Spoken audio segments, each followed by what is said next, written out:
कहानी का नाम नापाक जिन्न। शहर से दूर एक सुनसान इलाके में, जहां रात की खामोशी और भी गहरी लगती थी, एक पुराना खंडहरनुमा हवेली थी।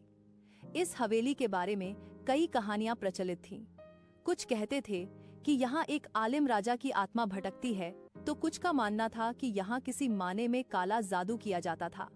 लेकिन सबसे डरावनी कहानी थी नापाक जिन्न की। यह जिन्न इतना क्रूर और कपटी था कि इसका नाम सुनते ही लोगों की रूह कांप उठती थी। कहानी शुरू होती है 4 दोस्तों से, समीर, अर्जुन, प्रिया और नेहा। ये चारों दोस्त रोमांच के शौकीन थे और हमेशा कुछ नया और उत्तेजक करने की तलाश में रहते थे। एक रात शराब के नशे में धुत होकर उन्होंने उस पुरानी हवेली में जाने का फैसला किया। देखते हैं कौन कितना बहादुर है। समीर ने चुनौती दी, अगर हम रात भर वहां रुक गए तो सब मान जाएंगे कि हम असली हिम्मत वाले हैं। प्रिया थोड़ी डरी हुई थी, मुझे यह ठीक नहीं लग रहा है समीर, इस हवेली के बारे में बहुत बुरी बातें सुनी हैं। नेहा ने भी उसका साथ दिया, हाँ यह एक बहुत बुरा विचार है, हम मुसीबत में पड़ सकते हैं। लेकिन अर्जुन और समीर अपनी बात पर अड़े थे, अरे यह सब मनगढ़ंत कहानियां हैं, भूतों जैसा कुछ नहीं होता। अर्जुन ने हौंसते हुए कहा। आखिरकार बाकी 2 भी मान गए और चारों दोस्तों ने उस रात हवेली की ओर प्रस्थान किया। चांदनी रात थी, लेकिन बादलों ने उसे ढक रखा था, जिससे रास्ता और भी भयानक लग रहा था। जैसे जैसे वे हवेली के करीब पहुंच रहे थे, हवा में एक अजीब सी ठंडक महसूस हो रही थी, मानो कोई अदृश्य शक्ति उनका इंतजार कर रही हो। हवेली के गेट पर जंग लगी हुई थी और उस पर जे ताले लटके थे, जो किसी माने में इसकी हिफाजत करते थे। लेकिन अब वे टूटे हुए थे, जैसे किसी ने उन्हें बरदस्ती खोला हो। अंदर घुसते ही उन्हें एक अजीब सी गंध आई, धूल, सांध और कुछ ऐसा जो बयान करना मुश्किल था, जैसे हवा में डर घुला हुआ हो। अंदर की हालत और भी खराब थी, टूटी हुई खिड़कियां, दीवारों पर काई और मकड़ी के जाले और फर्श पर बिखरा हुआ मलबा। हर कद पर एक अजीब सी आवाज आती, जैसे मीन के नीचे कुछ सरक रहा हो। समीर ने अपने फोन की फ्लैशलाइट जलाई और वे धीरे धीरे आगे बढ़े। वे एक बाहे हॉल में पहुंचे, जहां एक पुरानी धूल से ढकी आनूस लटकी हुई थी। उसकी चमक अब खो चुकी थी और वह बस एक डरावने प्रतीक की तरह लग रही थी। यहाँ कौन रहता होगा? नेहा ने फुसफुसाते हुए पूछा। शायद जिन्न, अर्जुन ने मुआक में कहा, लेकिन उसके चेहरे पर भी हल्का डर दिख रहा था। वे हॉल से निकलकर एक गलियारे में गए, जहां कई कमरे थे। हर कमरा किसी न किसी रहस्य को छिपाए हुए लग रहा था। एक कमरे में टूटे हुए फर्नीचर पड़े थे, तो दूसरे में पुरानी किताबें बिखरी हुई थीं। जैसे जैसे वे आगे बढ़ते गए, उन्हें लगा कि कोई उनका पीछा कर रहा है। कभी पीछे से ठंडी हवा का झोंका आता, तो कभी पैरों की आहट सुनाई देती, जबकि वहां कोई नहीं होता। प्रिया की घबराहट बढ़ती जा रही थी। चलो अब बहुत हो गया, हमें यहाँ से चलना चाहिए, उसने कहा। अभी तो पार्टी शुरू हुई है। समीर ने हौसने की कोशिश की, लेकिन उसकी आवाज में भी घबराहट थी। वे एक ऐसे कमरे में पहुंचे जहां एक बड़ा सा दर्पण था। दर्पण का शीशा टूटा हुआ था, लेकिन उसमें अभी भी कुछ धुंधली सी परछाइयां दिख रही थीं। जैसे ही नेहा ने दर्पण की ओर देखा, उसे लगा कि उसमें एक पल के लिए कुछ भयानक चेहरा उभरा और फिर गायब हो गया। उसने चीखने की कोशिश की, लेकिन उसकी आवाज गले में अटक गई। क्या हुआ नेहा? अर्जुन ने पूछा। कुछ नहीं, बस मुझे लगा कि मैंने कुछ देखा, नेहा ने कांपते हुए कहा। वे आगे बढ़े और एक ऐसे कमरे में पहुंचे जहां एक पुराना कुआं था। कुएं के ऊपर एक लोहे का जाला था, जो अब जंग खा चुका था। कुएं से एक अजीब सी दुर्गंध आ रही थी। यह क्या है? समीर ने फ्लैशलाइट कुएं में डाली। पानी बहुत गहरा और काला था और उसमें कुछ हिलता हुआ लग रहा था। अचानक कुएं से एक गहरी खौफनाक आवाज आई, जैसे कोई हंस रहा हो। चारों दोस्त डर के मारे वहीं जम गए। यह क्या था? प्रिया ने कांपते हुए पूछा। मुझे लगता है हमें यहां से भागना होगा, नेहा चीखी। जैसे ही उन्होंने भागने की कोशिश की, कमरे का दरवाजा अपने आप बंद हो गया। यह कैसे हुआ? अर्जुन ने दरवाजे को धक्का दिया, लेकिन वह टस से मस नहीं हुआ। वे अंदर फंस गए थे। हवा में और भी ठंडक बह गई। और उन्हें लगा कि उनके चारों ओर कुछ अदृश्य शक्तियां मंडरा रही हैं। तभी कुएं से एक भयानक आकृति निकली।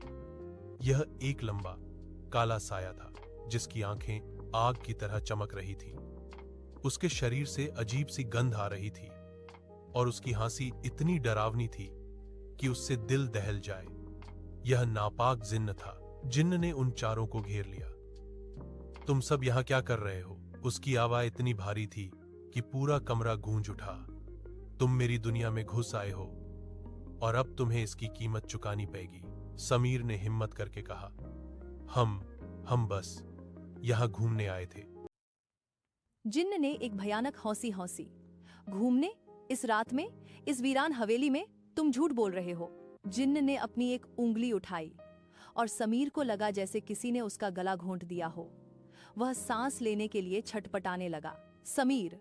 अर्जुन चिल्लाया। छोड़ो उसे, प्रिया ने हिम्मत करके कहा, लेकिन जिन्न ने उनकी एक न सुनी। समीर कुछ देर तक छटपटाता रहा और फिर वहीं मीन पर गिर गया।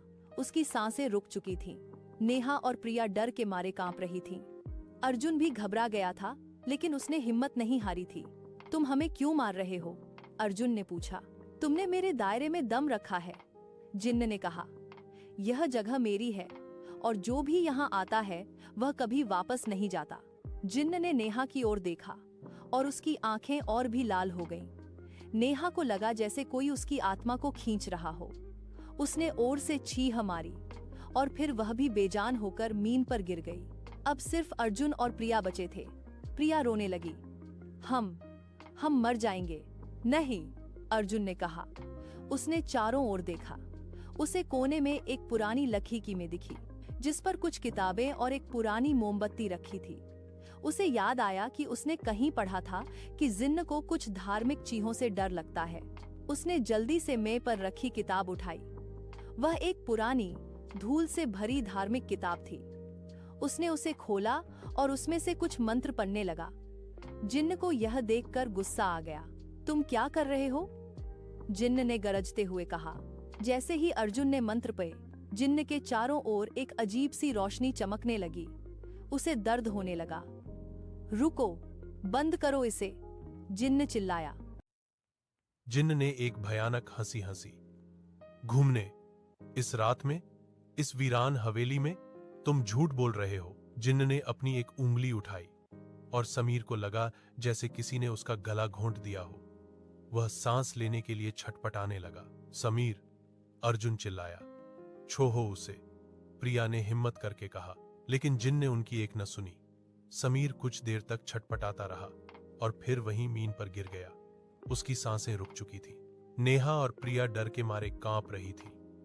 अर्जुन भी घबरा गया था, लेकिन उसने हिम्मत नहीं हारी थी। तुम हमें क्यों मार रहे हो? अर्जुन ने पूछा। तुमने मेरे दायरे में दम रखा है, जिन्न ने कहा। यह जगह मेरी है और जो भी यहां आता है वह कभी वापस नहीं जाता।